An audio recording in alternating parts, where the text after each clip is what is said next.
àfikún. In addition, the retreat continue. Àkórí wa Our tí a ti topic, sọ lánàá. as we said Ìwọ ọkùnrin yesterday, náà, behold the ìwọ ọba man, yín. behold your king. A ò ní àkókò tí lọ lọ́wọ́ wa púpọ̀ a ò ní lè tún máa tẹ́ bá ti ń wọnú ẹ̀kọ́ ẹ máa gbọ́ wa. Once we are entering into the teaching, we will So mi ò hear tún us ní máa more. sọ púpọ̀. There is no need for A repetition. farabalẹ̀ fún àwọn akọrin báyìí. We will listen to the Lẹ́yìn choir yẹn after òjíṣẹ́ that. Ọlọ́run á bá wa sọ̀rọ̀ láàárọ̀ And the yìí. man of God Àkórí ẹ̀kọ́ will àárọ̀ give us the yìí message. The topic for this morning, sọ the grave. Ọkùnrin ọkùnrin náà nínú nínú ibojì. igbójì. Òun làkórí ẹ̀kọ́ àárọ̀ yìí. That is the Tí a topic fẹ́ for wò. this morning. Ẹnu ju Ọlọ́run. We gather before you, God. Ẹ ṣé o. Thank you. Olúwa ẹ bá wa pàdé. Meet Amen. us, O Lord. Olúwa ẹ bá wa sọ̀rọ̀. Amen. O Lord. Ògo ni forúkọ yín. Glory be to your Hallelujah. name. Ní orúkọ Jésù Olúwa wa. In Jesus' name, Amen. our Lord, we pray. A dúpẹ́ lọ́wọ́ Ọlọ́run We thank God fún àǹfààní tán fún wa tá a tún máa bá ara wa sọ̀rọ̀ láàárọ̀ yìí. for the privilege we are given to speak to ourselves this morning. Èní ni ọjọ́ ìkíní Today, being the first day of the nínú oṣù month, kẹwàá or the month of October, ọdún 2021. Ti jáde wá. Sẹ́ẹ̀rì bẹ́ẹ̀ ṣé pé Pílátù ló fà wá? Rárá o. Kí ni wọ́n ló ṣe? Ó jáde fún rẹ̀. Step out. Jesus came out. Tí òun Yeah. ti adé ẹ̀gún àti aṣọ Tí ohun elése tí a dé àlùkò. ẹ̀gún lórí wọ́n ti With sẹ̀rẹ̀ a fún wa turning lánàá. crown upon Àti him. aṣọ That one has been explained. Elése àlùkò. Pílátù wí fún wọn pé Ẹni sùúrù aṣọ elése àlùkò kọ́lọ̀ ló ń jẹ́ bẹ́ẹ̀ o. Purple.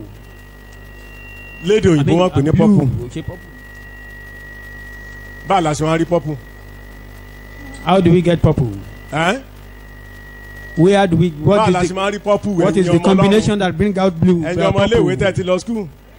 The color mixture. Red and ẹ ṣe ẹ̀kẹ́ hallelujah Shout hallelujah. tẹ́ bá ti dé. Inú àgọ́ tọ́lọ́run alàyè ní kankan fún ènìyàn. Ẹ̀rí blue. Ẹ̀rí pọ́pù. You see blue, Ẹ̀rí scarlet. purple, and scarlet. Òun náà fi ṣe aṣọ ìkélé. That is the veil, Àdàmọ̀ pé the aṣọ ìkélé. veil of the temple. Ó ń sọ̀rọ̀ nípa Jésù nínú ara. We know the veil of the Colour temple is mẹ́rin talking ni o. about Christ Jesus in flesh. Òun náà nìwé gbogbo àwọn evangelist yẹn mẹ́rẹ̀ẹ̀rin yẹn òun náà sọ̀rọ̀ lé lórí. And that is all those, the four Eléyìí tó jẹ́ evangelists. blue ni pé Jésù tọ̀run Speak sọ̀kalẹ̀ wá. about. Abẹ́ẹ̀kọ́. The blue indicate that the descending of Jesus from heaven. Ṣùgbọ́n ó tún di ọmọ ènìyàn. He became man. Ìtumọ̀ ọmọ ènìyàn yan ọmọ Ọlọ́run. The meaning Òun of ni ẹlẹ́jẹ̀ being pupa. man, that is, are red-blooded. Ẹ̀fà ìtumọ̀ Ádámù nìyẹn. That is the meaning of Adam. Lédè Hébérù tó gbé jáde. That is from the Hebrew language. Ádámà. Red blooded. Adama. Ádámà. Ẹlẹ́jẹ̀ pupa. Ẹ wá ẹni tó tọ̀run sọ̀kalẹ̀ wá. Somebody wọnú that ara came tó down di from ènìyàn. heaven, entered into flesh and became man. Òun ló gbé pọ́pù yẹn jáde. Bring about Ẹ̀ẹ́dẹ̀ that rántí dáadáa purple. pé pọ́pù You yẹn tẹ́ bá wo remember gbogbo Bíbélì that látòkè délẹ̀. purple, considering all the Aṣọ Bible, ọba ni aṣọ kí ni mo pè é? it's a garment for the king. Aṣọ kí ni mo pè é? Aṣọ ọba. Wọ́n á ní aṣọ elése àlùkò ó wọ̀ ọ́ aṣọ ìgúnwà ni. So Pílátù wa mú jáde. Jésù wa jáde. Jesus came out Ó gbé adé ẹ̀gún sórí. with a turning crown upon his head, Ó wọ aṣọ elése àlùkò gẹ́gẹ́ bí ọba. putting Àwọn on ọ̀rẹ́sẹ̀ sọ lánàá. that purple garment. Ọba lọ́lọ́run alààyè pè wá. As we were told Ṣùgbọ́n yesterday, ẹ̀ lè jọba God láì ṣe called kó bá us jẹ́ ènìyàn ni. king. So ènìyàn. He cannot Ọlọ́run. become a king Ọlọ́run nínú ènìyàn. without becoming man. That Òní is Jésù God Olúwa a wa. man. Ó yá, That is Jesus ẹ máa Christ. ká lọ. Pílátù wí fún wa pé ẹ wo ọkùnrin náà ẹ wá lọ sẹ́sẹ̀ kẹrìnlá.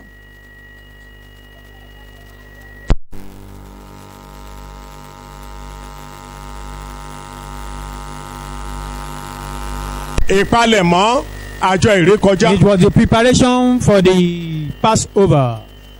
Ó yá.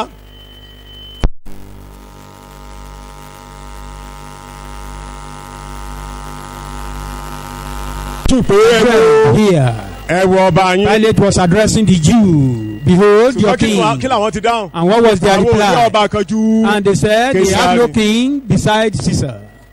ẹ mú kúrò. Take him ẹ gbé away. mọ́. Crucify him. Olúwa ràn wá lọ́wọ́. May God help us. ẹ ṣe rí gbogbo ṣe rí tábà tí ń ṣe passover. Anytime we are Àjọ doing ìrékọjá. Passover, kì í sábà bọ́ sí ọjọ́ sábàt. it's not always on Sabbath day. ẹ rí i pé bíbélì máàkù sọ Matthew, matthew sọ ó ní ọjọ́ ńlá ni they all talk nítorí about èlé it. tán That ṣe is a yìí great day. ó bọ́ sọ́jọ́ sábàt. But the one they did here was on ọjọ́ Sabbath sábàt day. wọn dẹ̀ ní. And that their aago Sabbath márùn-ún day ìrọ̀lẹ́ ọjọ́ friday ni. is Tó bẹ̀rẹ̀. 5 p.m. on Friday. tó bá ti di 5 p.m. ẹ̀yin ọmọ ọlọ́run ó ti di àṣálẹ́ lọ́dọ̀ jù. When aago mẹ́fà it's ti bọ́ 5 sọ́jọ́ p.m., ìkejì. it is already evening. aago for the mẹ́fà Jew. ìrọ̀lẹ́ ó ti bọ́ sí kí ni mo pè é ọjọ́ ìkejì. 6 p.m., they consider it the second day. so wọ́n ń palẹ̀ mọ́ ọjọ́ ìpalẹ̀ mọ́. It's the day of preparation. eléyìí ó wá mú ó bọ́ sínú ara wọn. This one nǹkan méjì náà ṣe intervene. I papọ̀ mean, ìrékọjá àti mingle with, sábàt. with themselves. tẹ́ They ẹ bá are dẹ̀ doing fẹ́ Sabbath kàdáadáa and tẹ́ bá fẹ́ Passover. gbádùn ẹ̀ ẹ lọ sí lẹ́fítíkù orí 23 You want to read látẹsẹ̀ kìíní lọ stand, nígbà tó lọ́rùn go aláàbẹ̀ to sọ̀rọ̀ Leviticus 23. tó ń sọ̀rọ̀ nípa àwọn àṣetán wọn máa ṣe ní Israẹli When God was telling them, talking to eléyìí tó fi ṣáájú ní them about the ọjọ́ feast of ìsinmi Israel, which kó tó wá come máa before kú the so Sabbath. Jésù ní ìsinmi wa kí Jesus is hallelujah our Sabbath. ṣe rí pé kò sí nǹkan tó lè dá ìsinmi yín rú ẹ̀. You know, nothing can thwart our Sabbath. Solomoni nínú májẹ̀mú láíláí wọ́n ní Ọlọ́run àlàyé fún ní ìsinmi yípo. Solomon in the Old Testament, God, ẹ kí hallelujah told God gave him fún ní rest ìsinmi yípo. roundabout.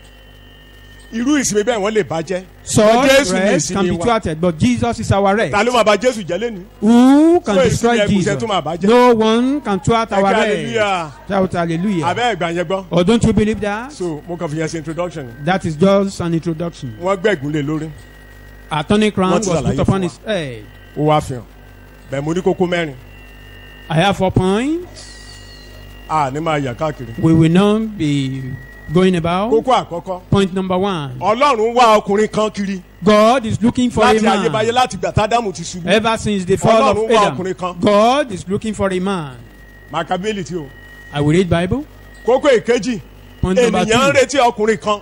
Man is Tó máa yanjú ìṣòro. expecting somebody that will settle their case. dèní gbogbo àgbáyé ló ń retí ẹni tó máa wá dá sí Till ọ̀rọ̀ àgbáyé. today, all the whole world are expecting somebody ò mọ̀ that ní. will step into the case of the Nàìjíríà bá world. yá àmọ́ à ń pariwo We Buhari don't Buhari know. We ìgbà are tó bá calling wọlé on the alóhùn ló máa gbà president. wá. When he Ilé ẹ̀sùn ló was máa gbà enthroned wá. as the president, Wọ́n we retí thought ọkùnrin kan. he will deliver us. They are expecting somebody. ìkẹta Number 3. wo ọkùnrin náà. Behold, at last Ọlọ́run the man. pàpà rí ọkùnrin náà. eventually, Wo ọkùnrin náà. God see the man. ẹ kí hallelujah. Shout hallelujah. ọkùnrin ọwọ́ wọnú kòtò lọ. The man eventually entered into the grave. kókó mẹ́rẹ̀ẹ̀rin nìyẹn. That is the 4 point. ọkùnrin ọ̀hún wọ inú kòtò The lọ. man in the grave. so ẹja bẹ̀rẹ̀ bẹ́ẹ̀. Jeremiah ó kébi tán fún wa ẹja kọ́kọ́ ká. Let's Johannu orí read 19 the text. ẹsẹ̀ 38 sí 42. John 19, verse 38 to 42. John 19 38 to 42.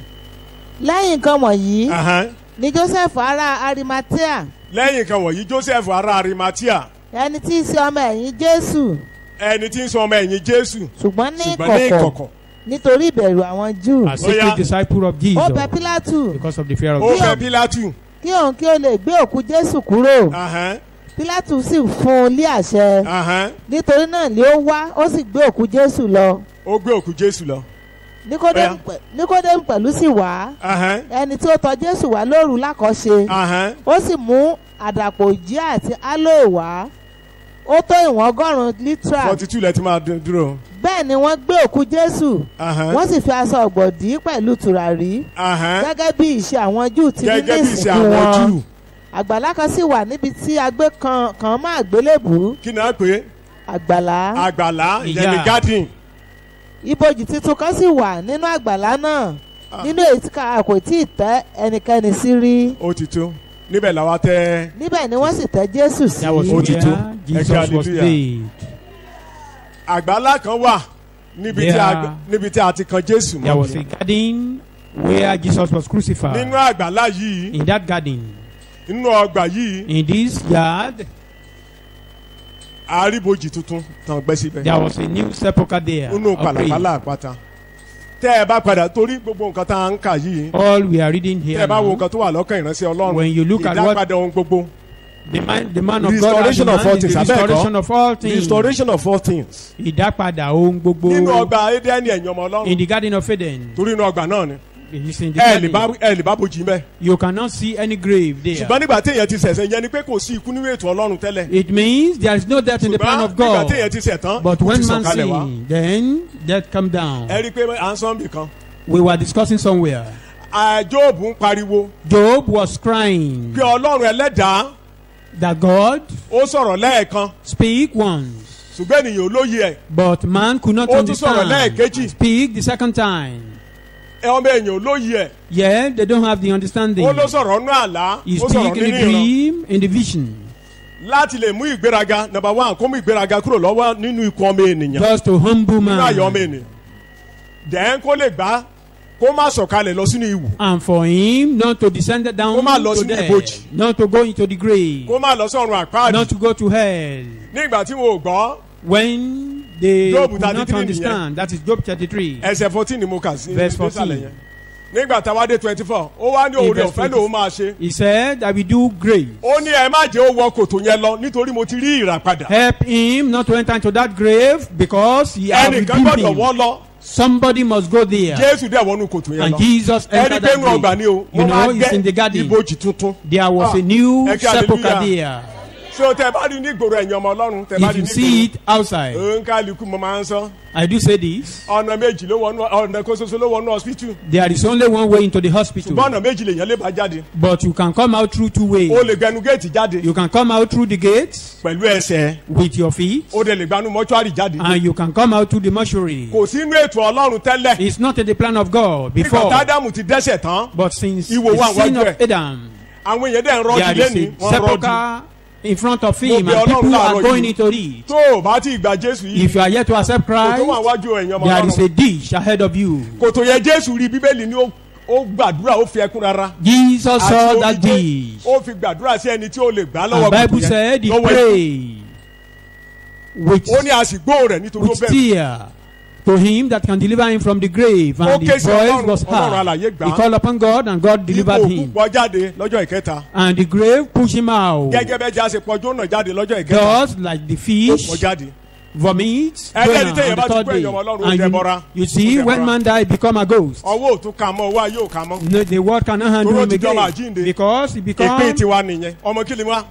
a children of Ọmọ resurrection. àjíǹde ni wá. Sọ We bẹ́ẹ̀ ọmọ are àjíǹde children ni of. wá. Tell yourself, I'm a child of resurrection. so ikú ti bọ́ sẹ́yìn.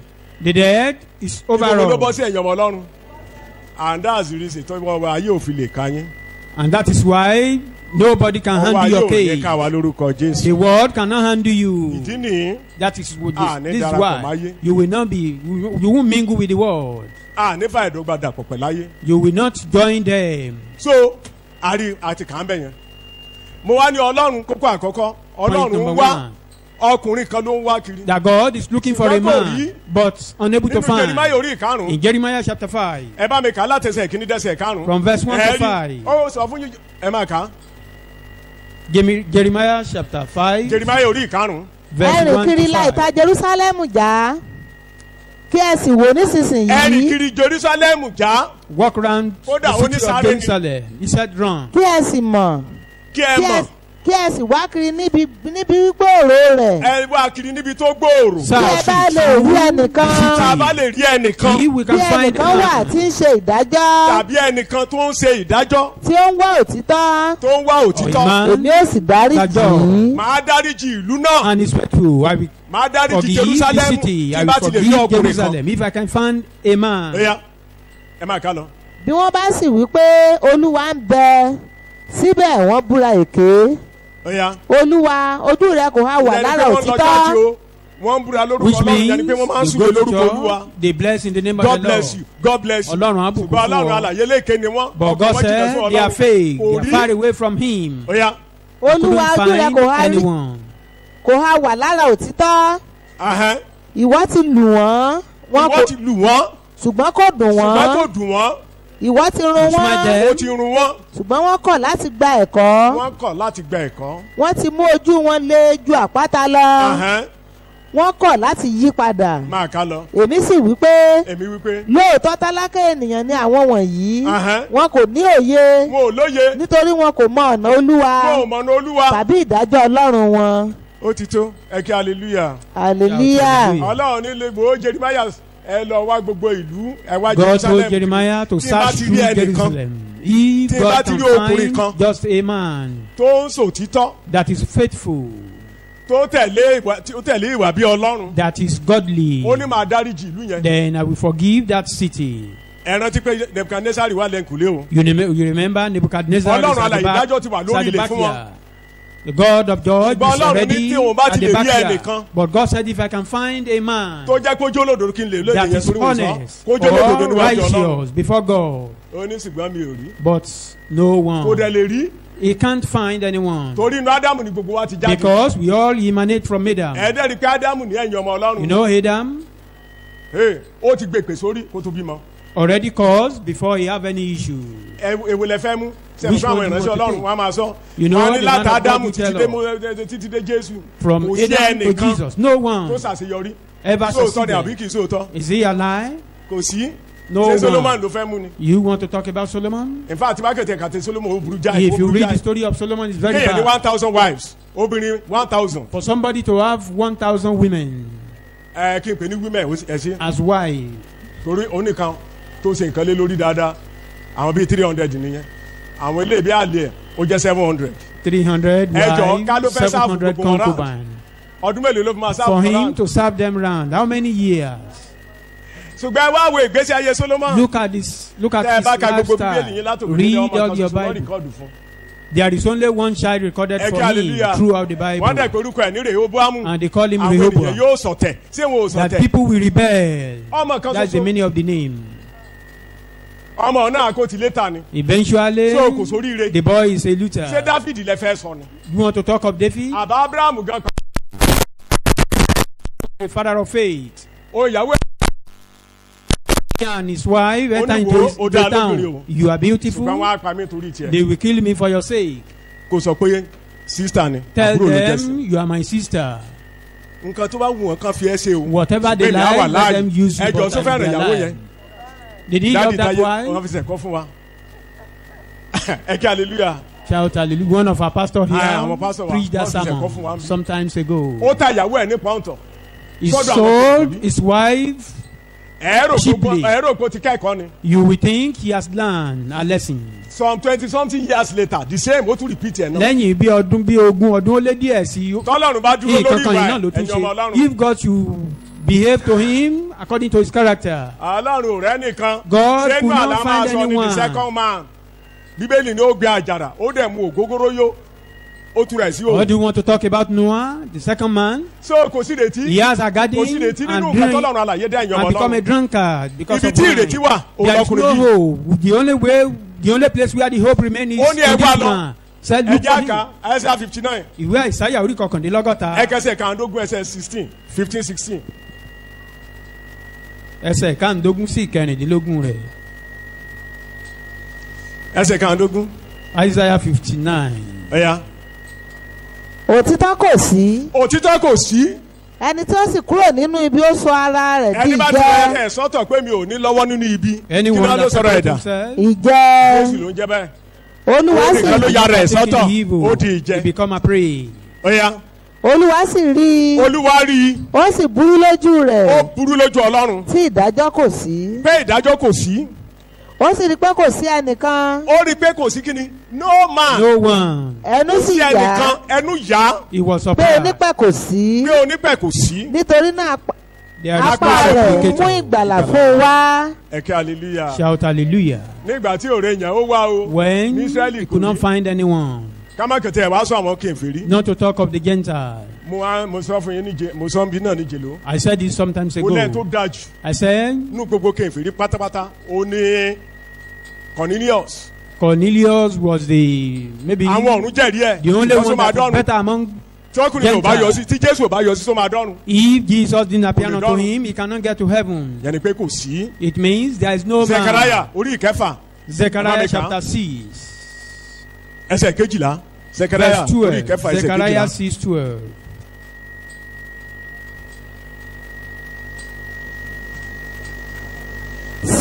sì sọ fún un pé sọ fún pé báyìí ni olúwa àwọn ọmọ ogun sọ wípé báyìí lọ nínú àwọn ọmọ ogun sọ wípé. wo ọkùnrin náà tí orúkọ rẹ̀ sẹ́tìrà jẹ́ yẹn ẹ̀ka wọ ọkùnrin náà wòlíì yẹn rí o. ó Behold ní the wọ ọkùnrin náà man. orí Behold inú the ẹ̀mí. man. Behold the man máa wo tí tá a orúkọ máa rẹ̀ korúkọ ẹ̀ ní ẹ̀ka ẹ̀ka. yóò sì yọ ẹ̀ka láti abẹ́ rẹ̀ wá Ẹ̀hẹ́n. yóò sì kọ́ tẹ́ḿpìlì olúwa. ẹ̀ka yìí ló máa kọ́ tẹ́ḿpìlì olúwa. This branch will Ah, build the ẹ̀ka temple of hallelujah. God. ká máa wulẹ̀ fájìnà ó yẹ máa ká lọ. ó ti tán. òun ni yóò sì kọ́ tẹ́ḿpìlì olúwa. òní yóò kọ́ tẹ́ḿpìlì olúwa. òun ni yóò sì rú ògo. òun ló máa ru ògo. And we yóò sì bear the jókòó yóò sì glory jọba lórí ìtẹ́ rẹ̀. á jókòó He will sit á jọba lórí ìtẹ́ and rẹ̀. rule òun over sì the jẹ́ throne. àlùfáà lórí ìtẹ́ rẹ̀. sẹ́ni bẹ́ẹ̀ nǹkan méjì ló máa ṣe papọ̀. He will do two things together. á jẹ́ awo He will be a priest á tún jẹ́ ọba. and a king. mo ti sọ́nà rí. I've awo said yìí it. jọba A priest cannot be a king. láéláé. awo ò impossible. gbọ́dọ̀ jọba. A priest can be a king. awo á máa rúbọ. He will be offered sacrifice. ọba á máa pàṣẹ. And king will be issuing ṣùgbọ́n a ní yìí decree ta of pè ní ẹ̀ka commandment. yìí But this ó máa person, jókòó lórí ìtẹ́ Abraham, gẹ́gẹ́ bí àlùfáà. he will sit á tún upon máa the jọba. throne as a priest and Jésù at the same nìyẹn. time as a king. That's ó ní Jesus. behold the man òrò aṣọ Wo òrò aṣọ. ọkùnrin náà. so àti wá rí We've bí now seen ọlọ́run him. alààyè ò rí láàrin ènìyàn. That God was unable to Agbára find rẹ̀ any ló mú ìgbàlà man. wá, His ìgbàlà ó. arms bring salvation. ó ní Jésù Olúwa And the wa orúkọ ẹ̀ salvation náà is ní in Christ ìgbàlà Jesus. ọlọ́run. The salvation of ẹ Christ. jẹ́ wá tẹ̀síwájú. Let's move forward. kókó èkejì Point number 2. ọmọ ènìyàn náà à ń wá ọkùnrin kan tó máa yanjú ìṣòro wa. We are looking for a man. man a in need of a man. Job orí 16 ẹsẹ̀ 21 Job chapter 16. ó yẹ ká.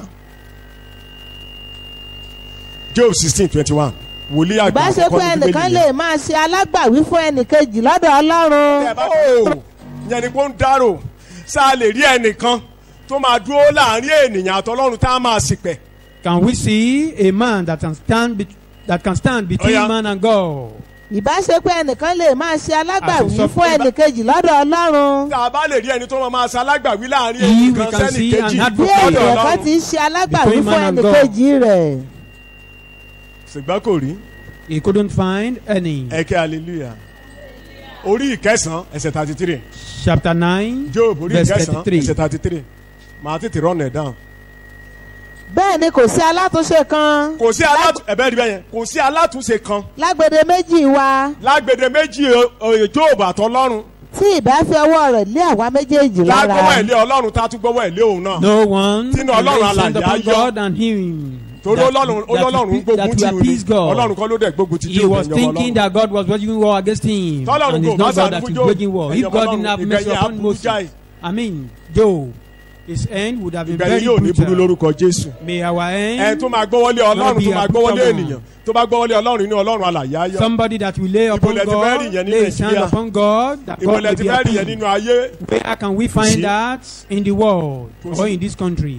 àfẹnutọ́lọ́run alààyè rán jáde Except the látòrí one ìtẹ́wá. that is sent by God. ọmọ ènìyàn ẹ jẹ́ á tẹ̀síwájú.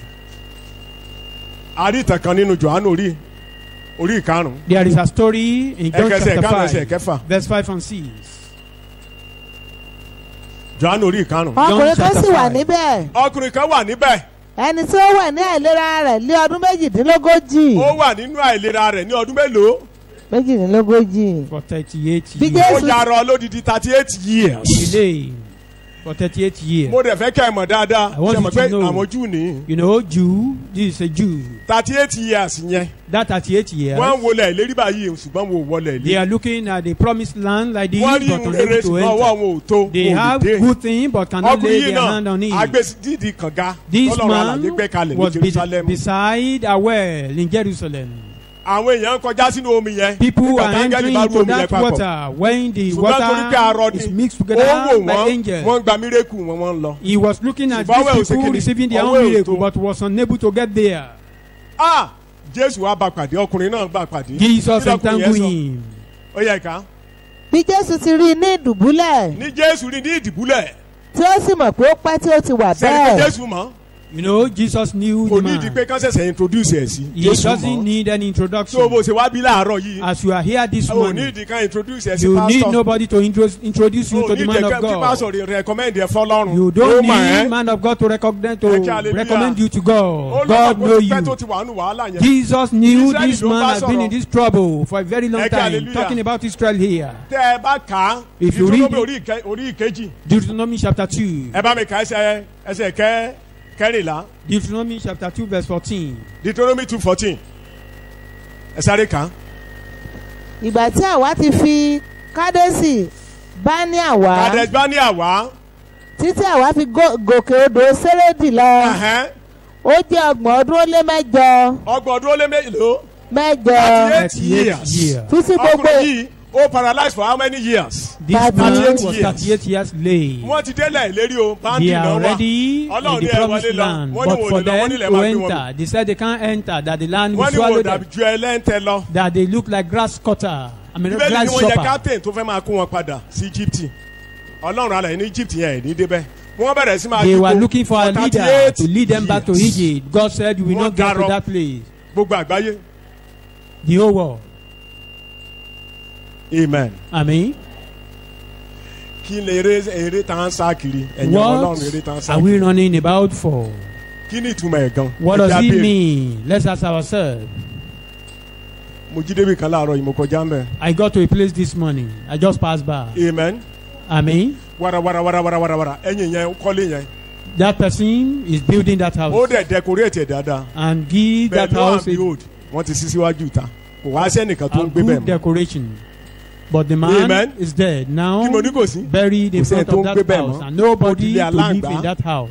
àti àwọn èkúté ilé. Maybe lizard and rat and some other. bàbá kan ló ń sọ beasts. fún mi A man was telling me nígbà ayé olóṣèlú in ayé the Oyinlọlá àti during the Arẹ́gbẹ́gbà. Onilola and ilé ẹ̀ And two it's story called- building ní ilé yẹn ga he had a house. I Wọ́n- think wọ́n fẹ́ jó they want to burn that house, ṣùgbọ́n wọn ò lè jó but unable to do that. wọ́n láti wá gunlé torí tán bá ṣe mọ̀ pé ẹ̀ sáà fi petrol sí kẹ́ tó lè jó ṣùgbọ́n You- òkè ńlá ńlá ló wà wọ́n wá gun orí ilé yẹn lọ They climbed tó bá dẹ̀ máa that jólé yẹn, house. Anybody ṣe that kó ga will jó burn sọ́hún. that house, torí agbé petrol then it dání means it wọ́n will wá mú àdá surrender sẹ́rí gbogbo páànù tó wà lórí ilé yẹn all Wọ́n the sá. roofing sheet.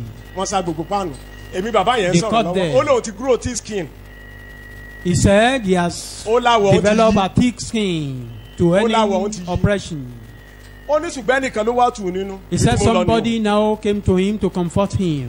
nìyẹn. ó ló wá sọ wípé He so said- bẹ̀tì yàrá kan wá wà ní ìsàlẹ̀ There was a room bàbá yẹn gbogbo ẹrù tó down. kó wá láti US All the load he brought Kò from sísàlẹ̀. US, he put it there.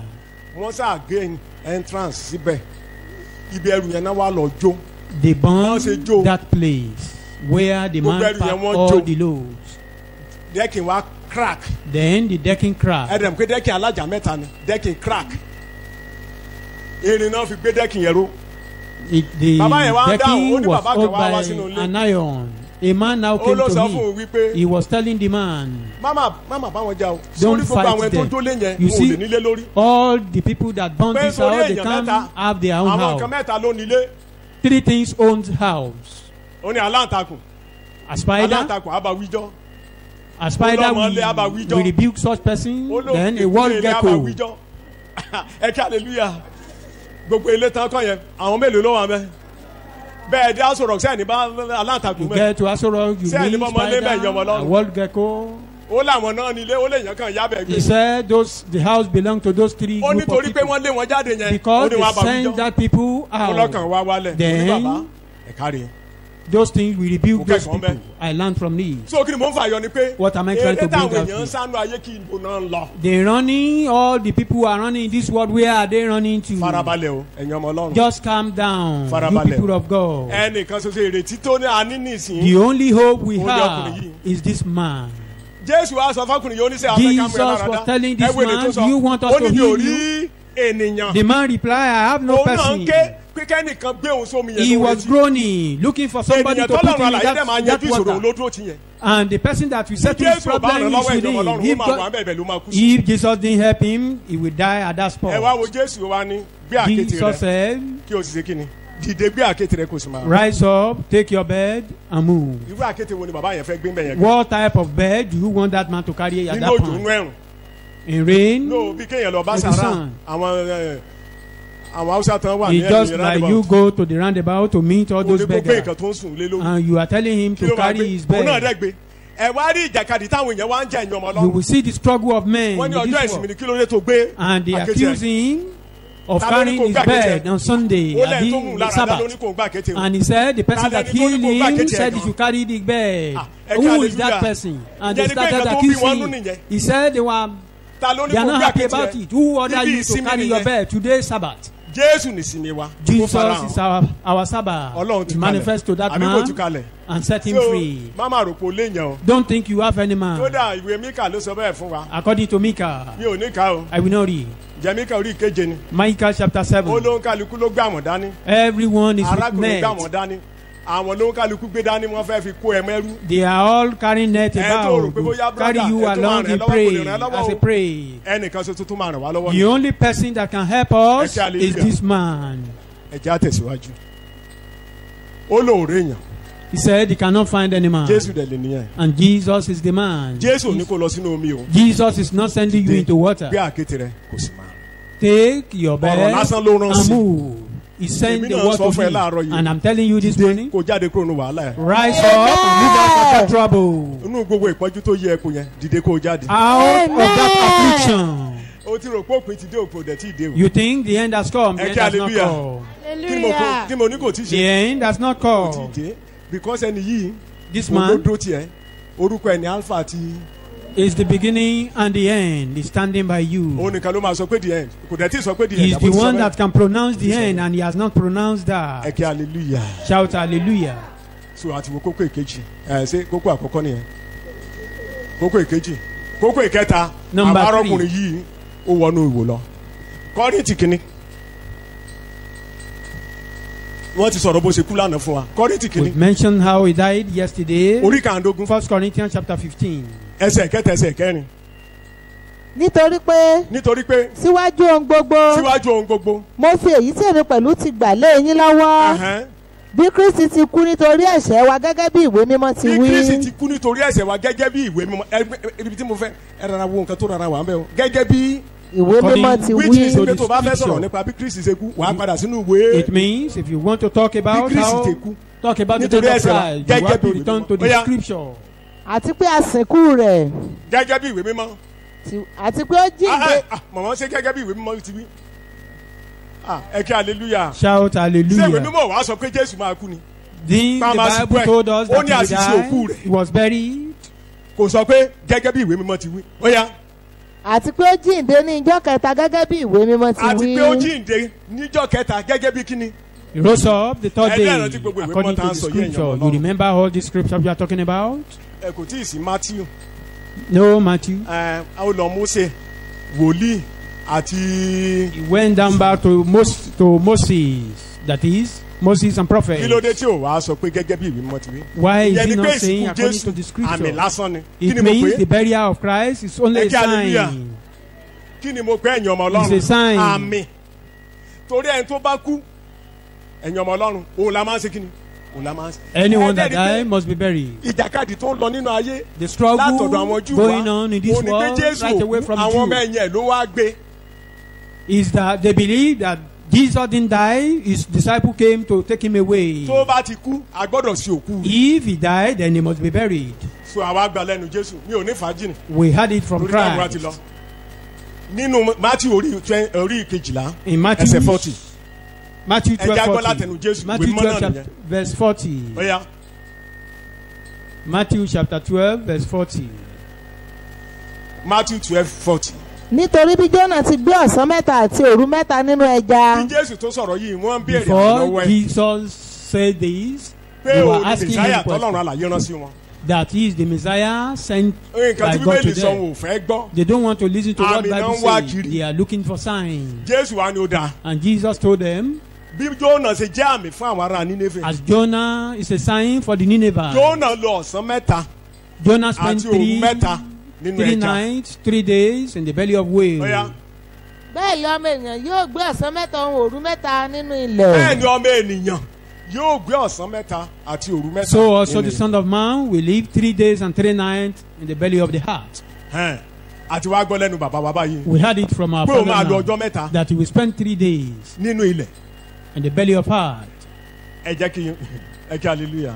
Shout táìmù hallelujah. wa gbẹ́ jìnnì táìmù wa jìnnì torí ó ń dojú ọ̀gọ̀ ọ̀rọ̀ rú ó ń dojú ọ̀gọ̀ ọ̀rọ̀ rú because bá a ṣe jókòó tì í. This point is ojú ọ̀gọ̀ confusing ọ̀rọ̀ many dàbí pé people. jésù di ọjọ́ mẹ́ta àgbà jésù ní People are friday. confusing Eke that hallelujah. Jesus really Ó dẹ̀ spent jí 3 ní Sunday. days. He was slaughtered, he was Sọpọ́jọ́ mẹ́ta. killed Friday and resurrected on Sunday. hallelujah. Is that 3 days? Ààyè wa ṣùgbọ́n torí táìmù wa torí màá padà sí májẹ̀mú láíláí. We understand, but because Nǹkan of tó our ṣẹlẹ̀ time, ni we have to check the Ọlọ́run Old alààyè Testament. nígbà tó ń fi ìrékọjá lẹ̀. When God was establishing Passover, ó ní kán mú lọ́jọ́ ìkẹwàá He said ọdún they should take àgùntàn yẹn. it the 10th day. Torí Ọlọ́run alààyè ń bínú Ọlọ́run fẹ́ ṣe ìdájọ́. God want to judge. kì í Because ṣe Egypt nìkan lọ́lọ́run fẹ́ ṣe ìdájọ́ fún ẹ̀yin ọmọ Ọlọ́run. not only Egyptian alone, gbogbo ẹlẹ́ṣẹ̀ pátápátá tó wà all ní Egypt. sinners that Israẹli were dẹ̀rẹ́ ó wà ní Egypt òun náà ń bòrìṣà. and Abẹ́ẹ̀kọ́? Israelites in Egypt, they were Eke hallelujah. worshiping idol. nígbà tá a ṣe prayer meeting ní jèlò wọn ni wọ́n gbin wọ́n ké sí Ọlọ́run. Tẹ́ bá In lọ our padà prayer lẹ́yìn meeting ọmọ the other Ọlọ́run. time that they Oh, were okay, the so now sign what and can call we do? upon God. They didn't call upon Níbo ni God, wọ́n their ṣe only ẹ̀yìn ọmọ sign. Ọlọ́run? Wọ́n ń gbin at the first cry wọn wọ́n ń gbin wọ́n ń grow. The sign Wọ́n ò gbin and sọ́lọ́run groaning. because kí ni wọ́n ń bọ? What are they worshiping? They were Tẹ́ bá fẹ́ worshiping kà yẹn idol. ẹ̀ka Joshua You read Joshua orí 24 chapter ẹ̀ka ṣe 24, ẹ̀kẹrìnlá verse ẹ̀ṣáde kan 14. Joshua Joshua 24 24 verse. Ezekiel 20 náà ṣàlàyé ẹsẹ̀ kẹjọ ó yẹ ẹ̀ṣáde kan. ǹjẹ́ nítorí náà nítorí náà ẹ bẹ̀rù olúwa ó ní Israẹli ẹ bẹ̀rù Olúwa mo ti tọ̀rọ̀ kí ẹ sì máa sìn ín ní òdodo àti ní òtítọ́. òun ni kẹ́ ẹ jọ́sìn sólúwa kẹ́ ẹ dẹ̀ máa jíṣẹ́ fún Worship ní him, òtítọ́. be kí ẹ sì servant. mú òrìṣà wọn nì kúrò tí àwọn baba yín sìn ní ìhà kejì odò nì.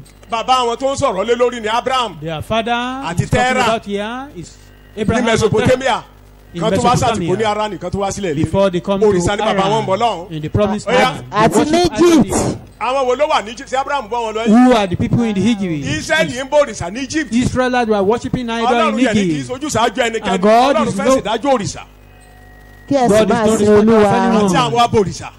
You want to judge the So, idol nǹkan ṣoṣo idol tí ò ní jẹ́ worshiper. kí ìdájọ́ bọ́ sórí wọn. The only thing that will Orin prevent kan wá judgment lọ wá of God upon him, ọ̀dọ́ upon àgùntàn them, lọ́dún kan. is for them to Tàbí look for a ewúrẹ́. lamb, a year-old lamb or a wọ́n á mú goat. lọ́jọ́ ìkẹwàá They will take it wọ́n á on pa the ní 10th ọjọ́ day ìkẹrìnlá. and slaughter the 14th day. Òyìnbó pè ní twilight Ọ̀sẹ̀ Yorùbá méjì pè ní ẹ̀kẹ́ hallelujah Yorùbá pè ní àṣálẹ́ àṣálẹ́. wọn yóò pè wọ́n á pa ní àṣálẹ́ They will kill it, ṣùgbọ́n èdè tó gbé jáde night. ẹ̀yìn ọmọ Ọlọ́run wọ́n á pa láàrin òru méjì but the language that Láàrin òru brought kí it ni mo out pè é? there is in the láàrin òru mid, méjì maybe in the midnight.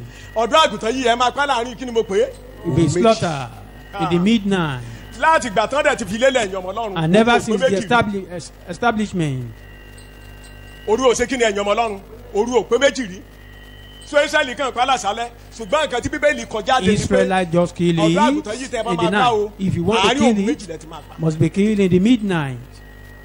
amen Amen. between 2 nights Láàrin tẹ́ òru bá gbé oríṣiríṣi méjì. Bíbélì dání ẹ̀ka ẹ̀rí bẹ̀ between 2 nights Láàrin òru méjì. àdẹ tí ì rí nínú ìtàn pé òru pé méjì àfìgbà tí Jésù débi àgbélébùú Until when Jesus got to the Máàkù cross. orí 15 Mark ẹ 15. má kà o I think ẹsẹ̀ 41 ni Bíbélì ní Jésù Kristi wọ́n pa láàárọ̀ wọ́n kàn mọ́gi láago mẹ́sàn-án àárọ̀ Jesus was crucified nígbà tó di aago 9 mẹ́sàn-án aago méjìlá by 12 p.m. òkùnkùn bolẹ̀ There was darkness. ẹ̀kẹ́ hallelujah Shout hallelujah. òru dé kí ni mo ló There fi was sẹ́yìn ọmọ Ọlọ́run darkness in the day. òru yẹn dẹ̀ continue títí di aago mẹ́ta And the night continued for 3 ẹ̀rí pé táìmù consecutive tó òru máa hours. ń ga jù táìmù tó òru máa ń ga jù You ní gbogbo know, àgbáyé you will discover that the time the Kánò sun tètè is wá sọ Jésù always tó jẹ́ pé atmosphere àwọn very, ó wà very very thin. powerful. oòrùn wọlé lọ nítorí akàn Jésù mọ́gi àgbélébùú. The sun set because Jesus ẹgbọ́n was Pílátù kò crucified. ká ó fẹ́ tẹ̀rẹ̀ mẹ́rin tí Pílátù Pilate- sọ pé ọkùnrin yóò lẹ́sẹ̀. Pilate was telling them this ìyàwó man ẹ̀ did not kọ lẹ́tà sí sin. Pílátù ó Even ránṣẹ́ sí Pílátù. Pilate's wife sent message to ó ní him. má ṣe lọ́wọ́ nínú ẹ̀jẹ̀ Have no aláìsí. hand and the blood of Pilate these mú jáde ó ní mi ò rẹ́sẹ̀ sinless nínú ẹ̀. man. Pilate bring him out, said, I see Bẹ́ẹ̀ no ló sin this tẹnu man. mọ́. And he emphasized on it. ṣùgbọ́n ìjà mọ̀ olóṣèlú ni. You know, he's a politician. wọ́n ní tó o bá ti pa àfẹ́jú ẹ̀sùn Késárì. If you don't kill him, Wọ́n we sọ̀rọ̀ will report you to Késárì làwa Caesar. dìbò fún. That you are not a friend to Késárì dẹ̀ ní Caesar. kì í sọ ọmọ wọn. Caesar, ọmọ Róòmù ni kèfèrí ni. Caesar is not a Hebrew. It's a ẹ̀ẹ́dẹ́gbẹ̀rún ìgbà Roman. tí Jésù Kristi kú àìmọye After the Késárì ló death, gorí wọn. after the death of Jesus, dèní Késárì tí ń gorí wọn lọ. numbers of Caesar rule Ẹ over ká hallelujah. them, even till today. Késárì tí ń gorí wọn lọ. Caesar is still ruling there. wọ́n ní Késárì ni. Késárì ni. The Caesar we vote for ẹ̀dá. so nígbà tó dagun mẹ́ta. by 3 p.m. amen. Amen. nígbà tó kù tí ẹ̀kílẹ̀ máa sùn. When torí tó bá ti ń dagun mẹ́ta lọ It is- ó ti ń bọ́ sí ìrọ̀lẹ́ lọ́dọ̀ wọn. when it is 3 Torí aago p.m. it is márùn-ún going to lọ́jọ́ tán. even. Because by 5 p.m. the Amen. day is over. bóòrù tún ṣe jáde nìyẹn pètò tí wá kú. And sun Láago came mẹ́ta, out. kí ló But ṣe? Jesus then has died. ó ní baba ní ọwọ́ rẹ ni mo ṣe He kí ni. said, Father, in thy hand, ìmídélé tó just sọ surrender bẹ́ẹ̀ my tán life. The moment he aṣọ̀kẹ́lẹ̀ said tẹ́ḿpìlì that, fàya. and the Ẹ veil gbogbo of the ìbùkún tí temple Jésù ti ṣe fún rented. gbogbo àgbáyé. You ẹ̀yin ọmọ see Ọlọ́run. all what Jesus is doing for aṣọ̀kẹ́lẹ̀ the whole tẹ́ḿpìlì wà bẹ́ẹ̀ world. o. ó jẹ́ òkú dìde ó lajú afọ́jú. You raise the dead, you open the eyes of the kò blind. sí eléyìí tó faṣọ yẹn ya. None of those things ṣùgbọ́n nígbà tí ẹ̀jẹ̀ Jésù rented bọ́ sórí ilẹ̀ the aṣọ yẹn sí kí ni. veil. But when the blood Aṣọ yẹn touched the jáde. ground, the veil of the Ọlọ́run temple jáde rented. ó wá sáré pàdé ọmọ ènìyàn. Jesus came out to meet man. pé you are welcome. Bí You a are káàbọ̀, welcome. ẹ Mi ò gbénú káàbọ̀. aṣọ mọ́. I'm Mi no ò more gbénú dwelling in the òkùnkùn veil. I'm no more mọ́. dwelling ó in sọ̀kalẹ̀ darkness. wá láti wá bùkún ẹ. I Ọlọ́run á came, bùkún I láàárọ̀ come ní down orúkọ to Jésù. bless you. God will bless you this morning. nǹkan tí bó ṣe ṣe nìyẹn. That was how Jesus did it. bó ṣe gbẹ̀mí mi tán kí lóòrùn tún ṣe. The moment he Oòrùn tún died là. and the sun rises Hey, again. ẹ kí hallelujah. nígbà tó tún dago márùn-ún And by 5 Ilẹ̀ méjì p.m., ti ṣú. another darkness. 2 nights. Òru méjì. ẹ kí hallelujah. Shout hallelujah. ẹ kí hallelujah. Shout tó hallelujah. yẹ yín. Do we understand the ṣùgbọ́n ìgbà tó little? dago mẹ́fà wọ́n ti bẹ̀rẹ̀ sí máa ka ọjọ́. But by 6 p.m., they started another day. another day ni. ẹ̀ẹ́dẹ̀ẹ́rì bó ṣe wákàtí kan ló bá lò ní ọjọ́. If you spend an hour in a ní day, Ísírẹ́lì o that is in mo Israel, kà á ní o the manna I read it in the book. Mr. Right. That is the manna of the title of the people book. in the promised land lórúkọ ìwé yẹn tílẹ̀ bá ti ń sú lọ When the tó bá ti lè evening is dago mẹ́fà coming, ilẹ̀ ti mọ́. by 6 ẹ kò ní p.m., pé ojú ti mọ́ fún wọn. torí bọ́lá means òsì máa that ka is tiẹ̀ another àṣálẹ̀ day. àti àárọ̀ ọjọ́ ìkíní àṣálẹ̀ àti àárọ̀ ọjọ́ evening kejì and the morning. abẹ́ẹ̀kọ́ It's Jésù ní wákàtí Thursday, méjìlá ló wà ní evening and ọjà the bí kò sọ morning. bẹ́ẹ̀ wákàtí méjìlá so ó dẹ̀ pin kéékèèké amen Amen. so bóòrùn tún ṣe That dà was how the sun set, nígbà tó dago sunrise márùn-ún again. ó tún ṣẹ́ẹ̀tì lọ. And by 5 p.m., the sun is ẹ̀rí going àwọn ọmọ ẹni méjì down. lọ́nà Emmaus And you see Wọ́n ní the Olúwa wà pẹ̀lú wa. two disciples going wọ́n by ní torí ilẹ̀ Emmaus ń sùn way. lọ but do you know what Jesus identified with them. lẹ́yìn ìgbà As Jésù we are tán sí going. gbogbo nǹkan tó máa ṣe tán jẹun kan tún dìde wọ́n padà sí And do you Jerusalem know they returned back to ilẹ̀ ń sùn lọ Jerusalem torí pé aago márùn-ún nílẹ̀ wọn sùn because they have wákàtí their own kọkànlá nìyẹn nine wákàtí kẹlẹ́ onímọ̀ pé from ẹ̀yàn 6 ọmọ Ọlọ́run p.m. That is the wákàtí kọkànlá 11th so hour. wọ́n ṣe máa ń kájọ́ tiwọn ni That is Ẹ how má they jẹ́ ó count yé their yín, ẹ má day. jẹ́ ó dà wá lójú Don't be mo mọ̀ mọ́ confused. ṣàlàyé ẹ̀bẹ̀ tó I ti gba táìmù mi just ẹ explained kí that. hallelujah so kí ni mo sọ ni pé What am Jésù I Kristi saying? This Jesus, agbọ́dọ̀ pa wọ́n ti ṣàlàyé fún wa he lánàá. must be killed. We've been told Ṣùgbọ́n yesterday èdè kan tí pásọ̀ lò lánàá The man wọ́n ní of tó God bá used jẹ́ a Ọlọ́run kò lè language. kú that if he is God, he will not die. ṣùgbọ́n tó bá jẹ́ ènìyàn á kú. But if he's so a Ọlọ́run man, àlàyé he must pèsè ara die. tó máa kú fún. It means God provide a ara body tó that Ọlọ́run will àlàyé die for pèsè him. fún yóò wọnú ẹ̀ lọ. And that flesh, Jesus entered into adẹ̀gbẹ́ it. kọ́gi He was crucified. kíní kan wà ń bẹ̀ lẹ́ẹ̀kan There was something there. nígbà tán korúkọ ẹ̀ wọ́n ní ẹ̀ka ni. When they called him, the other time nígbà they tí called Jésù him Olúwa a wá dé ẹ̀yìn ọmọ branch. Ọlọ́run When Jesus ó ní came, èmi ní àjàrà he kí ló pè said, mí. I'm divine, that we are the branch. ẹ kí hallelujah. Shout ìyẹn ni hallelujah. pé gbogbo nǹkan tí Jésù nílé ní báyìí It oríta ló means kólé. all what Jesus have today, so tọ́lọ̀ he ìwọ́n give máa it wà unto the lẹ́nu kí ló máa church. pè wá. If Ẹ̀ka. God Jésù ló will pè look wá. down today, he call Ẹ̀ka up Jesus, hallelujah. that is the branch. ẹ ń bínú sí mi. You are angry. látònú ẹ ti pọ̀ jù. Maybe you are saying Ẹ̀ka you talk too hallelujah. much. ẹ̀ka ni ó lè mi ní àjàrà. He èmi ní said, ẹ̀ka. I am divine, you are the branch. èmi nínú yín mo ti ṣàlàyé fún I yín. in you, ṣe ẹ rí àjàrà kì í ṣe igi o. a vine is not a Okùn ni o. tree, it's just nǹkan tó máa fi ń gbèrò tó máa lọ́mọ́. tó bá wà lọ bí They normally àgbélébùú provide kódà mú láti what snap we ẹ̀gàn we climb onto it. bí àgbélébùú ní tán bá ti lóko àjàrà Just wọ́n máa like rí mọ́lẹ̀ ní pákó ni just- wọ́n á ṣe bí àgbélébùú báyìí They do it like a á cross. lọ́mọ tó bá ti lọ́mọ tó bá ti And dókè he will twine round that thing, and when he got to the àwa top, nà ẹ̀ka síbẹ̀ he will branch ẹ̀kẹ́ ilé tó bá wà lórí to the right, to the ilẹ̀ left. òun ni ò ní sèso the one on the ground may not bear fruit. òun ni bíbélì ni á mú kúrò kó mú kúrò ó máa gbé ẹ̀rọ ni ó máa gbé sókè á wá fọ́ á He fọ will yẹn not, kúrò lára ẹ̀ he will not á fi remove nǹkan it, gbèrò, he will just ìgbà yẹn ló tún máa sọ. use some other things to lift gbọ́dọ̀ it bórí up. ilẹ̀ kí ẹ sórí ilẹ̀ lẹ́wà You are not ẹ kí hallelujah. on the ground. tó bá ti rẹ̀ wá jésù á gbé wa sókè When àbẹ́ we are weak, then olórí àlùfáà tó bá débẹ̀ Jesus tí will náà yẹn lift máa ń us kú lọ up. á gbé efi á The gbé high efi ẹ̀ priest, kúrò when they get to the Àti erùpẹ̀, temple, they will àfàtẹ́gùn. just away the ashes. olúwa gbé wa dìde láàárọ̀ yìí May God lift us up this morning. so jésù wa kọjá lọ ẹ rí i pé ó lọ àwọn òfin kan so mọ́ lílọ ẹ̀ There are some laws attached to his torí descending ó ní ọ̀dọ́ down. àgùntàn gbà tó ní ti bí nà ká sí He Jòhánù, is the lamb. ó wà When nínú àwọn John ẹsẹ̀ tán kó fún pointed wa. finger to ó ní him, ẹ wò ó he said, èyí ni Behold, ọ̀dọ́ àgùntàn ọlọ́run this tó is the kó Lamb of God who take àwọn away the olóṣọ sin bẹ́ẹ̀. of God. Àwọn Who is he? Júù ló sọ bẹ́ẹ̀ Who fún. is he addressed here? He's Ẹ addressing wo the kèfèrí Jews. But look at the ẹ̀yin ọmọ Gentile. ọlọ́run kèfèrí ni ìbéèrè àkọ́kọ́ nínú new testament jẹ́ mọ́ The first question in the New Testament, Matthew do you kejì, ẹsẹ̀ know? kejì. Matthew chapter 7 verse 2. àwọn kèfèrí yìí náà náà wá These láti Gentile dáhùn. came. wọ́n From níbo the ni east. ẹni tí a bí ní ọba Júù ọba àwọn Júù ibo ló wà. And where is that person born as the king of Jew? Where is ọlọ́run he? alààyè mọ̀ọ́mọ̀ jẹ́ kí kèfèrí náà ẹ rí ìgbà tí jésù wà níbi God intentionally makes the Gentiles to know níbi àjọ àwọn kèfèrí dìde that wọ́n he ní is in the feast. alàgbà wa fẹ́ sí kíni They came, they said, inú jésù yìí they dùn. want to see Jesus. so ìyẹn ni pé ọlọ́run ṣètò fún Júù It àti means God kéè had planned both for Jew ọlọ́run wá and sí the kèfèrí Gentiles. lójú But God opened the eyes of the òní ti bí Gentiles, wá ní ẹ wo ọkùnrin náà nìyí o ọkùnrin and the tọ́lọ́run tó wá man kiri showed òun them nìyí Jesus. That this is o the man ọkùnrin you are looking tọ́lọ́run wá for. kiri The man that Jesus is for more looking than for. 4,000 years Láti òní o bí láàrin yín bí ọ̀pọ̀lọpọ̀ ọdún sẹ́yìn. This is gbogbo wọn ní he in your midst. crucify him kàn án máa Wọ́n ní gbélé kankan máa gbélébùú. jẹun bọ́lọ́run àlàyé ṣiṣẹ́ You know what God did? ó rọra bú sẹ́rìn He laughed. omi rí inú ẹ̀ dùn He shook his ẹ head ti ṣe and, dáadáa and was ẹ kàn án máa happy. gbélébùú Crucified ẹ kàn him. án tán dẹ̀ máa kàn máa gbélébùú criminal ni so Jésù ru ẹ̀ṣẹ̀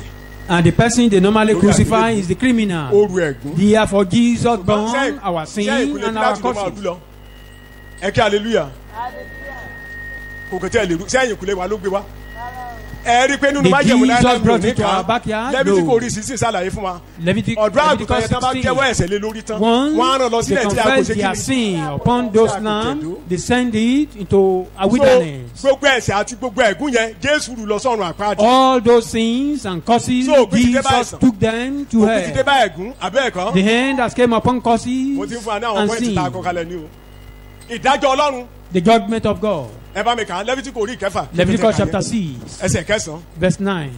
Lẹ́fítíkù orí ìkẹfà ẹsẹ̀ kẹsàn-án. Leviticus 6:9. pàṣẹ fún Árónì àti fún ọmọ rẹ̀ Ahán. èyí ni òfin ẹbọ sísun èyí ni òfin ẹbọ sísun ẹbọ sísun ni Ahán. nítorí sísun rẹ̀ lórí pápá ní gbogbo òru títí di òwúrọ̀ ẹ kí hallelujah wọ́n ní màálù tàbí ewúrẹ́ tẹ́ bá fẹ́ gbélé Any man, orí any àgbàyan iná yẹn Bóyá máa jó títí or di must be gbogbo àṣálẹ́ pátápátá gbogbo òru on fire títí di àárọ̀ throughout the night. ẹni ẹni nǹkan tá à ń pè ní iná You know what we call fire. òun ní ìdájọ́ Ọlọ́run That is the judgment of Kí ni mo God. gbẹ̀yìn ọmọ Ọlọ́run? It's the judgment òun of ní ìdájọ́ God. Ọlọ́run so odidi bí Jésù ṣe lọ yẹn ó lọ sínú ìbínú Ọlọ́run Jesus went down to the wrath of máa ń God. sọ mo lóró díkò tó yẹn He Ayò sí fún yín mọ́ ní kò yẹn, ẹ̀yin ọmọ Ọlọ́run. feel that Amen. grave. Máa tẹnumọ́ o, ayò No sí chance fún for mẹ́wàá you o. again in that grave. torí bí Jésù ṣe tóbi tó ẹ̀yin ọmọ Ọlọ́run ẹni tó dá ayé àtọ̀run ó You ló know díkò tó how yẹn great Jesus ṣé ẹ mọ̀ pé ọ̀rọ̀ àpáàdì is? ìsàlẹ̀ bíi ló wà He feel Àbókè that ọ̀run ló wà. grave. ìsàlẹ̀ bíi ìdẹ̀ ní ẹ̀yin ọmọ Ọlọ́run ó ní dimension This ẹ kí hallelujah this pit has dimension. ẹ̀yin ọmọ iléèwé The students. tẹ́ ẹ ti ṣe mathematics rí Maybe you've done kí ni mathematics. radius of the heart The heart radio. Akínwùmí o ti gbàgbé 9,000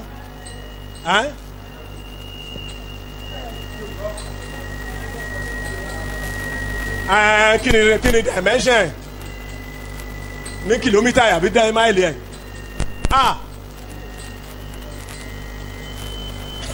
ẹ kí hallelujah Shout hallelujah. mo dà sí ìdánwò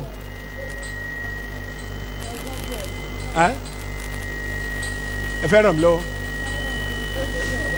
Braziola, the mathematician.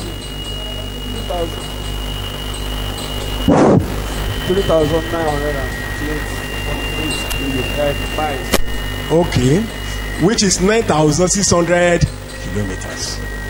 Ní diameter, radius here times 2 abẹ́ẹ̀kọ́. 9,600 kilometers. Ìyẹn ni pé ó ní boundary. What we are saying is down Bẹ́ẹ̀ni, here ẹ̀ka bá ti kúrò it nínú has ayé a yìí, ẹ̀yàn dimension. Ọlọ́run. When somebody Ló move gbọ́. out of this So he ẹni has pé no Kírísítẹ́nì bá ti kúrò dimension níbo ló anymore. lọ. So When pé gbogbo Christians àwọn die tó rìn nínú today, májẹ̀mú láíláí ìbò is náà lọ. going, all those who die in the Old Testament, they descended down. Even the righteous ones, though they were not suffering, they are not free. Wọ́n ń retí ìjọ wo. They are expecting Ẹni tí máa this dé tó máa wá day. tù wá. Will this person set us Abraham free? retí. Ìgbà tí Jésù Abraham lọ was sí, expecting. inú ẹ̀ ṣe kíni? Abraham Ẹ̀kẹ́ was expecting. hallelujah. Ṣé ẹ mọ̀ pé èdè méjì ni Jésù lò ní Jòhánù orí ìkẹjọ ẹsẹ̀ 56 yẹn. Ó ní Abraham John bàbá chapter yìí yọ̀ 8. láti rí ọjọ́ mi. That's number one. Your father Abraham rejoiced to see Ó my rí day. nígbà tá a gbé lórí òkè Mòráyà. He saw Ó it yọ̀ láti on rí the bàbá. Mount Ó sì rí Moriah, inú rẹ̀ sì dùn. and he saw it. Nígbà He tó was tún jáde sọ̀rọ̀ happy. àgbàdì kí wá sí ọ̀dọ́ àgùntàn mọ́ When ó he di was- ènìyàn. Ó rí báyìí, ó dẹ̀ tú wọn lẹ̀, ó kó wọn lọ. When he entered Ẹ̀kẹ́ to the hallelujah. hell, he became a man. He set them free and took So them out Jésù of the lọ síbẹ̀ grave. yẹn ẹ̀yin ọmọ Ọlọ́run. Jesus descended there Láti lọ parí gbogbo ìdájọ́. to tọ́lọ́run complete the judgment of God. àlàyé. Amen. Amen. Bíbélì dẹ́ nígbà tó bá ti kú tán. Bible said Hebrew. after the death. Orí ìkẹsàn-án. Hebrews ẹsẹ̀ chapter 26. 9 verse 26. Hébérù orí ìkẹsàn-án. Hebrew 9:26. 26,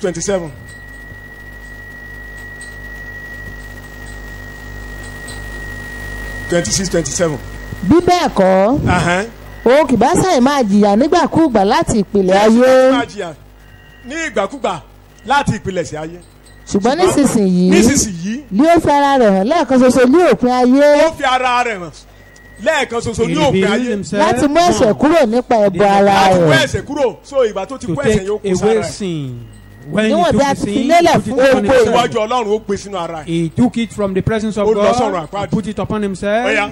descended to hell. níwọ̀n bí a ti fi lélẹ̀ fún gbogbo ènìyàn láti Níwọ̀n kú ìgbà tó lẹ́ẹ̀kan ti lélẹ̀ ṣoṣo fún gbogbo ènìyàn láti kú lẹ́ẹ̀kan. As ó was kàn ṣùgbọ́n Jésù. lẹ́yìn èyí Lẹ́yìn ìdájọ́ Hallelujah. Judgment.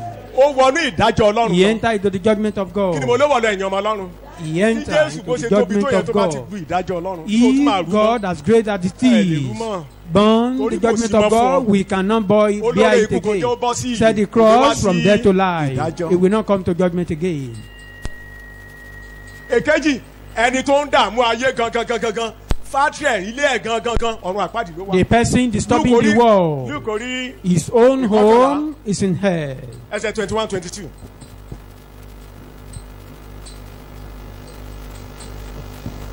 Luke orí ìkọkànlá.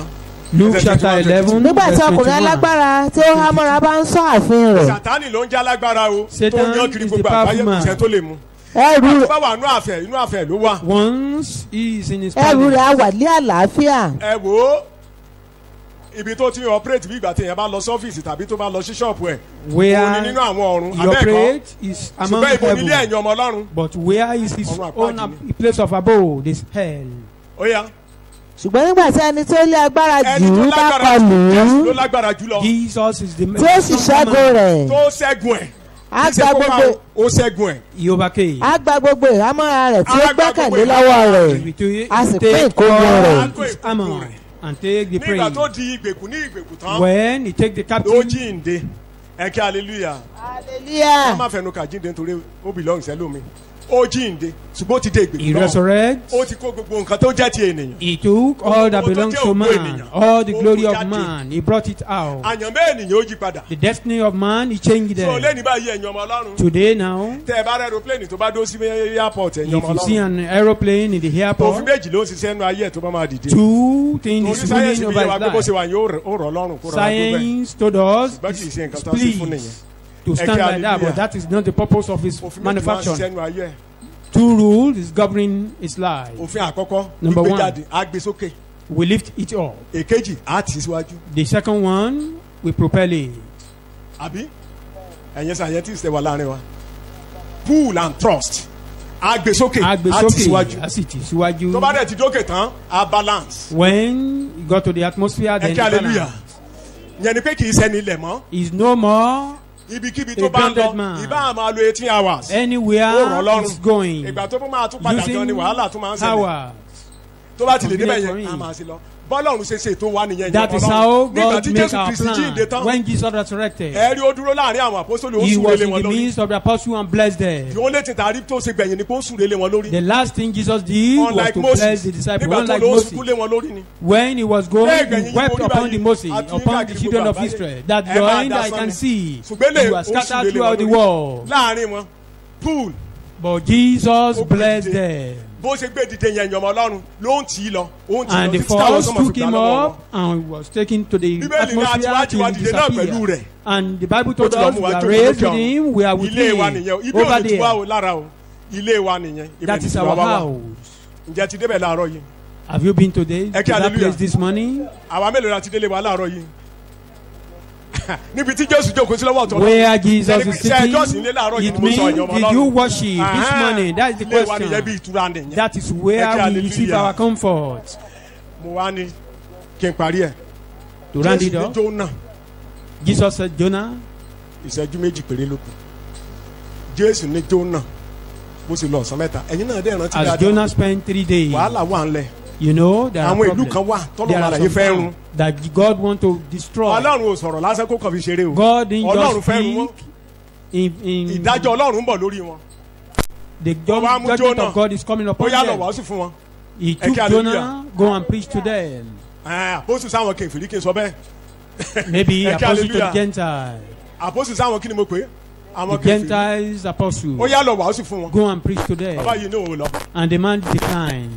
Ọlọ́run alààyè wa rán lọ sípò ẹja God sent him ẹ to rí i pé the inú ìbínú Ọlọ́run ló belly lọ of yẹn whale. ṣé ẹ rí gbogbo ìbínú tọ́lọ́run máa bí Went sí wọn down yẹn to the wrath of God. ìtumọ̀ Jónà jẹ́ mọ́ ẹ̀yìn ọmọ The meaning Ọlọ́run of Jonah, do you know? àdàbà ló ń jẹ́ Ado òun lẹ́ran tó kéré jù tá a máa rúbọ sọ́lọ́run is the nínú Bíbélì ẹ tí ò cheapest bá lówó animal màálù tí ò to lówó offer. ewúrẹ́ á lọ If ra you don't have money àbí for ẹyẹlé lamb or gold, then you buy òun ló ado. kéré jù Is the ẹ̀ẹ́dẹ̀ cheapest wo bó ṣe one. kéré yẹn ẹ̀yìn ọmọ And Ọlọ́run as nígbà small tọ́lọ́run as ná gbogbo cheapest ìbínú ẹ̀ lé lórí tán When God spent all his wrath upon it, tẹ́já wá pọ̀ kalẹ̀ that ó lọ sí Nínéfè the fish vomited ó ní him. ní ogójì ọjọ́ bí And went to Nínéfè Nineveh. kí ni gbogbo wọn rí ẹ̀yìn ọmọ Ọlọ́run wọ́n rí He went to ìkàlà Nineveh ẹ and kí preached hallelujah to them. Hallelujah. They were ẹ wá all wo saved. Jésù Olúwa wa Look at Jesus our gbogbo ayé ló Lord. máa rí gbàlà The whole world will be Ẹ kí saved. hallelujah. Shout Hallelujah. a ní pásítọ̀ sọ pé gbogbo ayé ló máa rí gbàlà mo sọ bẹ́ẹ̀ o You are surprised. kò sí family tí ò ní rí representative No lọ́run. family will not have representative kò before sí God. orílẹ̀-èdè A nation, àti èdè àti ẹ̀yà language, ní gbogbo abẹ́ ọ̀run tribe, pátá under the heaven, ló máa ní they representative. will have representative before God. kí Jónà bá wàásù 120,000 If kò wàásù Jonah could ìgbàlà o. preach, 120,000 people were saved. ṣùgbọ́n torí pé Jonah never preached ìbínú tọ́lọ́run salvation. àlàyé ní sáwọn ní nílé ó ti ṣe kíni ó ti absorb ẹ̀ tán. Because Nígbà God tọ́lọ́run has àlàyé wá rí absorbed pé all the inú ẹ̀ ti wrath yọ, He has for bẹ́ẹ̀ ló those tó ní kí people. Jónà dìde. Jésù ní bẹ́ẹ̀ ló ṣe máa ṣe. But so God, gbogbo when He ìbínú has, sẹ́ mọ̀ ẹ̀yin ọmọ Ọlọ́run tí nǹkan kan bá ṣẹlẹ̀ sí wa bóyá mo ti ṣẹ̀ Ọlọ́run. if anything happens Bóyá to ìyà us, ẹ̀ṣẹ̀ ni mo ní oúnjẹ. we'll be thinking Bóyá that maybe I'm suffering of my sin, of the sin committed, or maybe it's the problem of my forefather, or maybe I'm suffering a ní ìyá ìyá òun lòún jẹ lọ́wọ́. for the sins Má of wulẹ̀ my jẹ ìyá parents or wọn. Ẹ kí hallelujah. my brothers. Ìwọ ni kò gba Jésù. You don't need Ìyà kò sí that. lẹ́dìí ẹ mọ́. Accept Christ. Ẹ kí No hallelujah. judgment for you So again. bó ṣe nígbà tí Ọlọ́run yọ tán. When God Ó is kàn lọ náà ni ó appeased, wá retí. He Ó kàn was. ní gbàgbọ́ ní wàásù tó wàásù. Jonah didn't Ó even retí believe in ìjọ his tọ́lọ́run máa preaching. fọ́nà lílu yẹn. He was expecting the day God will destroy Torí kò that sí bínú town. nù kọ́ Ọlọ́run sí Because God Nínéfè is mọ́. appeased. At least fáwọn He's èèyàn yẹn. not at all to Nineveh. So nǹkan tí Jésù lọ sí Nineveh. nìyẹn. Ó absorb gbogbo ìbínú Ọlọ́run. Ó tú wa kalẹ̀. Jesus absorbed all the Gbogbo wrath of àyànmọ́ God owó upon yípadà. us. He set us free. Most Changed our important ẹ̀yin ọmọ Ọlọ́run. He changed our life. Nǹkan tó ń jẹ́ ti Ádámù tó ń fà wá lulẹ̀. All that is Adamic nature in us that is drawing us Bíbélì ní àkànmọ́ down. àgbélébùú. Bible Pẹ̀lú told rẹ̀. us it, Ó dẹ̀ lọ sọ́run they were àpáàdé, ó crucified with Ní Christ. ọjọ́ ìkẹta ẹ bá mi parí ẹ̀. And Iṣẹ́ he went to Àpọ́sítélì hell orí on the ìkejì third ẹsẹ̀ day. 24. Iṣẹ́ Àpọ́sítélì orí ìkejì ẹsẹ̀ 24. Acts 2:24. Iṣẹ́ Àpọ́sítélì orí Acts chapter 2. verse 24. ẹni tí Ọlọ́run gbé dìde Tí Ọlọ́run gbé dìde, nígbà tí ó ti tú ìrora ikú Ọlọ́run fúnra ẹ̀ ó kọwọ́ bọ̀, ó tú gbogbo nǹkan tó dì mọ́ ara Jésù. God himself Àwa dẹ̀ ni ara Jésù yẹ ẹ̀yin ọmọ Ọlọ́run. stepping Ohunkóhun tó bá dì and mẹ́rin àrùn setting yàrá òsì ni. free. Ọlọ́run á tún kó inú àgbà rẹ̀. Anything that Amen. attached to us that is not Gbogbo èròjà godly, ikú God will pátá. set us free. Àìsàn ni, Be it ẹ̀ṣẹ̀ ni, sickness, ẹ̀gún ni, sin, ó cause tún kúrò lára ẹ̀ gbà yẹn ló tó gbé dìde. he lose it from Ó him gbé and dìde then he tán. raise him. ó ti lọ́jọ́ mẹ́ta yẹn tán náà rí sọ.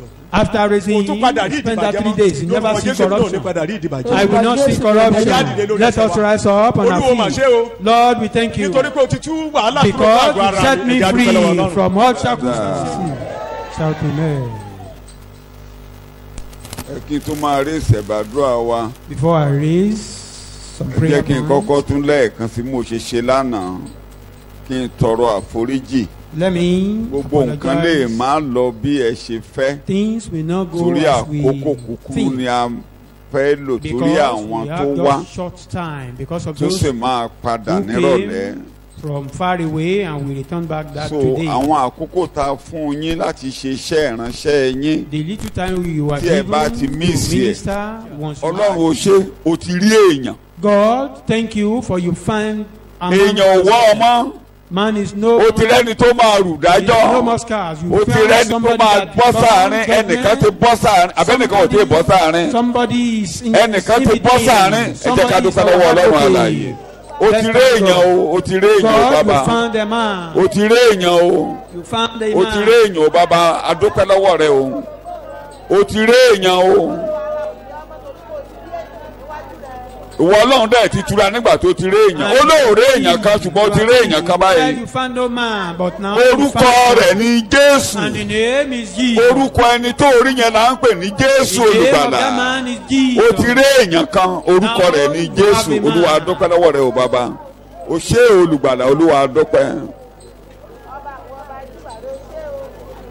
Jésù olúwa wa Jesus ẹ name máa we tún pray. gbé ọ dìde ìkejì ni pé wàá dúpẹ́ You will thank èmi God. náà ọkùnrin yẹn lòun rẹ̀ nìkan mo ti rẹ́ni tó máa The yanjú man ọ̀rọ̀ said, mi àbúrò tí rẹ́ni tó máa yanjú ọ̀rọ̀ rẹ̀ somebody that will say to Jóòbù my lòun rẹ́ni tó máa sọ pé kọ́lọ́run má bá òun jà mọ́ mo ti rẹ́ni tó gbọ́wọ́lé Ọlọ́run má bọ́ ọmọ yìí jà mọ́ àbúrò tí ìrírí tiẹ̀ mo lórí ẹsẹ̀ jẹ́ ká dúpẹ́ lọ́wọ́ Ọlọ́run Lord, I thank you. ẹnìkan ti tù ọ́ lára bàbá Somebody has pleaded. ara ò lè ní mímọ́ Therefore, I cannot be ẹnìkan ti afflicted. gbọ́wọ́lé ọ Somebody has laid. ó lè bá mi jà mọ́ You can't fight me anymore. Olúwa ò ṣe I é thank you. ẹnìkan ti gbọ́wọ́lé ọ bàbá Place. ó lè dojú ìjà kọ You mímọ́ cannot wage war against me. adúpẹ́ lọ́wọ́ rẹ o bàbá ayérayé o ṣé o èmi náà ti rí èèyàn I've seen man. èmi náà ti rí I've seen èèyàn somebody. mo ti rí I've seen èèyàn somebody. ẹni tó rù ìdájọ́ He that born. ẹni tó rù ìdájọ́ He that born ẹni tó judgment. máa gbé mi dìde He that will lift me ẹni tó up. máa fà mí gòkè He that will lift up mo my ti rí head. èèyàn láti dá sọ̀rọ̀ ayé mi I've seen a man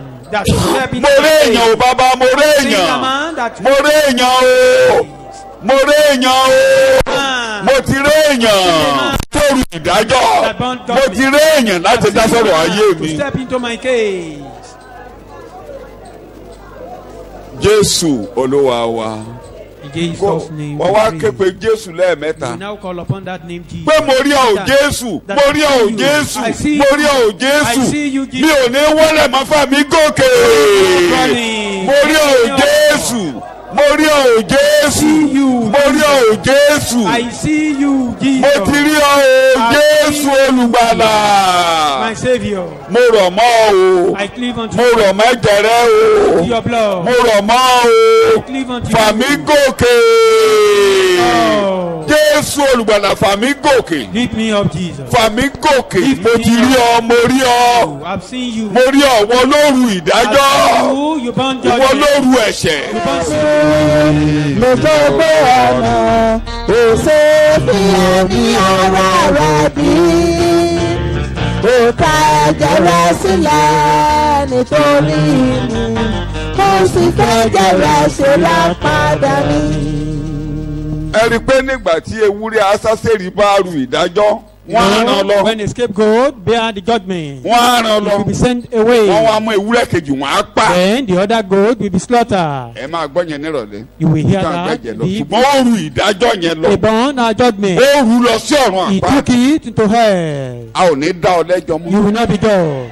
mo ti gba Jésù gbọ́. I believe mo ti Jesus. gbọ́ ọ̀rọ̀ rẹ̀. I've heard His mo word. ré ikú kọjá mo I bọ́ cross sí over ìyè máa from wí bẹ́ẹ̀. death mo ré to ikú life. kọjá mo bọ́ sí I ìyè. cross over from mi death ò to ní wá life. sí I ìdájọ́. will not see ìdájọ́ Ọlọ́run parí lórí the ayé mi. judgment of God is a ti fair. gba aago ìkorò ní ọwọ́ The mi. cup of bitterness is a ti taken away gba from my aago hand. gẹ̀dẹ̀gẹ̀dẹ̀ ìbínú Ọlọ́run ní The cup ọwọ́ of mi. dread has mi ò been ní taken away wọnú from me. ìdájọ́ mọ́. I will not enter into judgment. ó ṣètò ìkòtò fún ọmọ You ènìyàn nínú never ìṣẹ̀ṣẹ̀dá. prepare a mi grave ò for ní wọnú man. ọ̀gbun mọ́. I will not enter into a pit mo ti rí anymore. ìràpadà. I be redeemed. mo ti rí ìràpadà. I be redeemed. mo ti rí I ìràpadà. be redeemed. mi ò ní wọnú ìdájọ́ I will mọ́. not enter mi into ò ní wọnú judgment. ìgbọ̀ngàn I ìdájọ́ will mọ́. not enter into mo ti judgment. rí ìràpadà. I be redeemed. in the name of Jesus. Ní mo ti orúkọ rí Jésù. ìràpadà. Jesus sàmẹ́yẹ name kó we kanlẹ̀ pray. pátápátá. finally ó tú ìrora ikú. Ìlú kò ṣeé ṣe agony of fún death. ikú láti. It's impossible for death to hold him. ikú ò lè jẹun lára mi mọ́. sọ Death bẹ́ẹ̀ cannot ikú ò feed lè on jẹun me. lára mi mọ́. Death cannot feed on me. ikú ò lágbára lórí mi mọ́ You o. have no power over me. o ò lè dì mọ́ mi mọ́ You o. cannot cleave unto me. ikú ò lè dì mọ́ mi mọ́ You o. can't cleave unto ikú ò me. lágbára lórí ayé mi Death mọ́ has no power over me. o. ó ti tú ìrora ikú. He has loosed the ó agony ti tú of ìrora death. ikú. You've loosed the agony of death. Jésù Olúwa wa dìde lórí ẹsẹ̀ Jesus' níṣẹ́jú name kan. we pray. Rise up on gbogbo your ohun tó feet. so mọ́ mi All that is cleaving tó unto mú me. ikú lọ́wọ́ That bring about lẹ́yìn death. ìgbà tí mo ti bọ́ lọ́wọ́ ìdájọ́ After I've máa freed tú from ọwọ́ rẹ ní Loose orúkọ your hand Jésù now in the máa name of tú Jesus. ọwọ́ rẹ ní orúkọ Jésù. Loose your hand in the gbogbo name ohun of tó Jesus. so mọ́ mi nínú All that is ẹ̀mí cleaving unto tó me so in mọ́ mi the nínú spirit. ara tó mú Cleaving ikú unto àti me ìdájọ́ physically and lọ́wọ́ spiritually. Jésù tú ìrora ikú. Jesus lose tú ọwọ́ rẹ in the name of Jesus. Loose your hand. tú ọwọ́ rẹ in the name of Loose Jesus. your hand in tú ọwọ́ rẹ in the name of Loose Jesus. your hand. tú ọwọ́ rẹ in the name of Jesus. Loose your mi hand. ò ní wá sí ìdájọ́ mọ́. I will not come mi to ò ní judgment. wá sí ìdájọ́ I will mọ́. not come to mo ré ikú judgment. kọjá mo bọ́ sí I i. cross mo di ọmọ death. àjíǹde. Oh, my mo child di of ọmọ resurrection. àjíǹde. Child of resurrection. I free and mo free bọ́ from mo hell. bọ́ I'm free. mo bọ́ lọ́wọ́ ipò òkú. I'm free from mo bọ́ lọ́wọ́ grave. ipò òkú. I'm free from mi ò ní grave. kọjá sí ìkòtò I mọ́. will no more go